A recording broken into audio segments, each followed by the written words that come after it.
বেনারস, যে শহর আমাদের হিন্দু ধর্মের সকল মানুষের কাছেই এক গুরুত্বপূর্ণ তীর্থভূমি। কিংবদন্তি অনুসারে স্বয়ং মহাদেবেরই বাসভূমি এই কাশী বা বেনারস।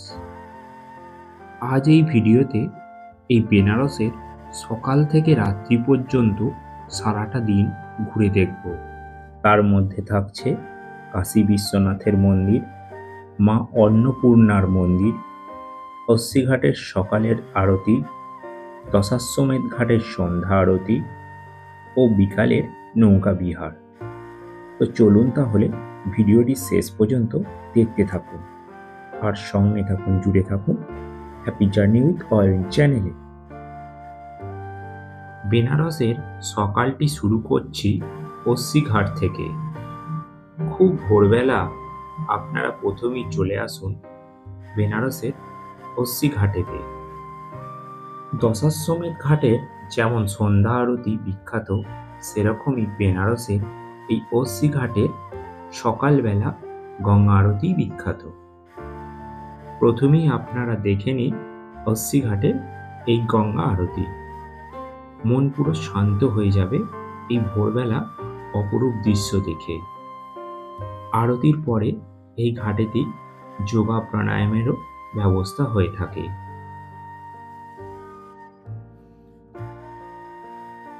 এই অস্সিঘাটে আরতি দেখে কিছুটা সময় কাটিয়ে এবার গঙ্গার ধার বরাবর ঘাট গুনতে গুনতে এগিয়ে চলুন দশাশ্বমেধ ঘাটের দিকে। প্রতিটি ঘাটেই আলাদা রকমের কিছু ক্রিয়াকলাপ হয়ে থাকে, সেগুলো সবই আপনাদের চোখে পড়বে। আপনারা যদি হাঁটতে না চান তো এই অস্সিঘাট থেকেই আপনারা সকালেই নৌকা করে নিতে পারেন।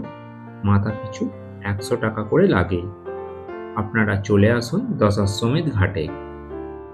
আর এই গঙ্গার বুকে সূর্যোদয়ের দৃশ্য সত্যি আপনার মন ছুঁয়ে যাবে।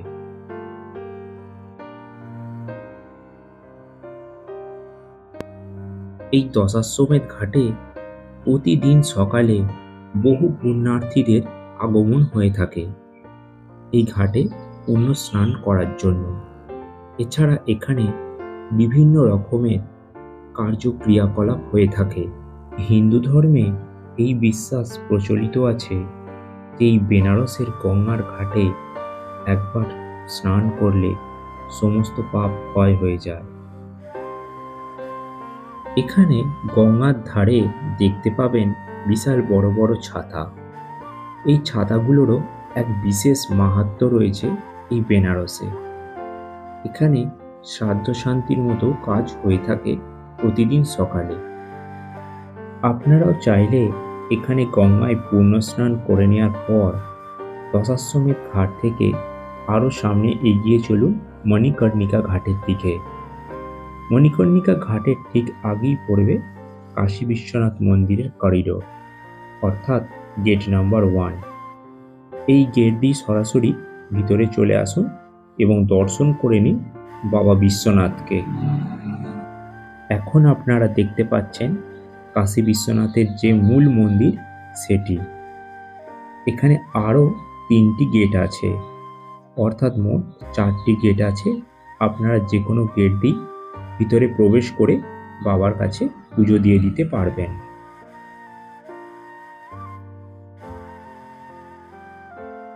এই বিশ্বনাথ মন্দির দর্শন এবং বাবার কাছে পূজা দেওয়ার পর এবার চলুন মা অন্নপূর্ণা মন্দির দর্শনে। চলে এসেছি এখন মা অন্নপূর্ণা মন্দিরে। এখানে সর্বদা ভক্তদের ভিড় লেগেই থাকে। এই মন্দিরেই স্বয়ং মহাদেব মা অন্নপূর্ণার থেকে অন্ন গ্রহণ করেছিলেন। এই মন্দিরে মায়ের কাছে পূজা দেওয়ার পরে সমস্ত ভক্তরাই মা অন্নপূর্ণার দেওয়ার ভিক্ষার চাল গ্রহণ করেন।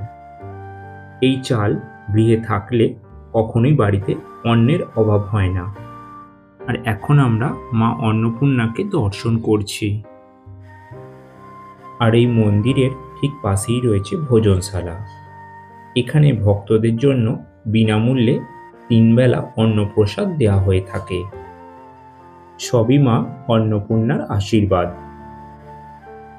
এরপর আপনারা বিকালবেলায় বেনারসের যে কোনো একটি ঘাট থেকে একটি নৌকায় উঠে পড়ুন। নৌকায় ঘোরার জন্য ভাড়া নিচ্ছে মাথাপিছু 100 টাকা করে। আর যদি দশাশ্বমেধ ঘাটে সন্ধ্যা আরতি দেখতে চান তাহলে 200 টাকা করে মাথাপিছু ভাড়া। বিকালবেলায় পড়ন্ত রোদে এই গঙ্গার বুকে নৌকা করে ঘুরতে খুব সুন্দর লাগবে। আর নৌকার মাঝি ভাইয়ের মুখ থেকেই শুনে নেবেন প্রতিটি ঘাট সম্পর্কে প্রাচীন ইতিহাস। সত্যিই এই বেনারস এমন একটি জায়গা যেখানে ইতিহাস আপনি যতই জানতে চাইবেন ততই আপনি তার মধ্যে হারিয়ে যাবেন। বিকালটুকু এই গঙ্গার বুকে ঘুরলেও আপনারা কিন্তু সন্ধ্যার ঠিক আগে এই দশাশ্বমেধ ঘাটের কাছে চলে আসবেন। আরতি শুরু হওয়ার প্রায় ঘন্টা দেড়েক আগে থেকেই মানুষ এখানে এসে ভিড় জমায় কাছ থেকে এই আরতি দর্শন করার জন্য। সেই মতো আমিও এবার চলে এলাম দশাশ্বমেধ ঘাটের কাছে, যেখানে এবার আরতি শুরু হবে, তারই এখন আয়োজন চলছে।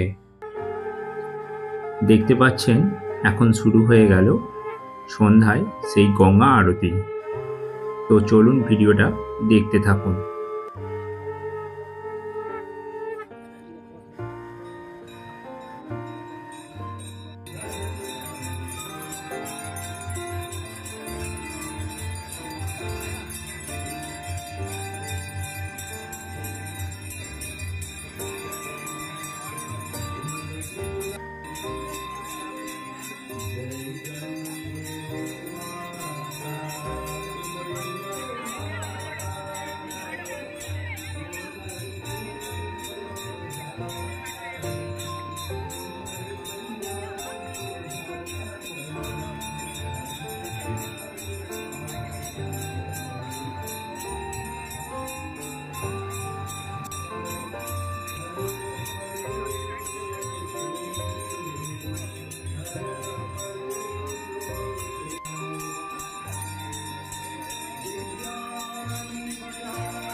তো বেনারসের এই সুন্দর একটি দিনের ভিডিওটা আপনাদের কেমন লাগলো অবশ্যই কমেন্ট করে জানাবেন। ভালো লাগলে অবশ্যই লাইক করুন এবং শেয়ার করে দেবেন। আর চ্যানেলে যদি নতুন হয়ে থাকেন তো চ্যানেলটা অবশ্যই সাবস্ক্রাইব করে নিন। চলুন দেখা হবে নতুন কোনো ভিডিওয়ে, নতুন কোনো জায়গায়।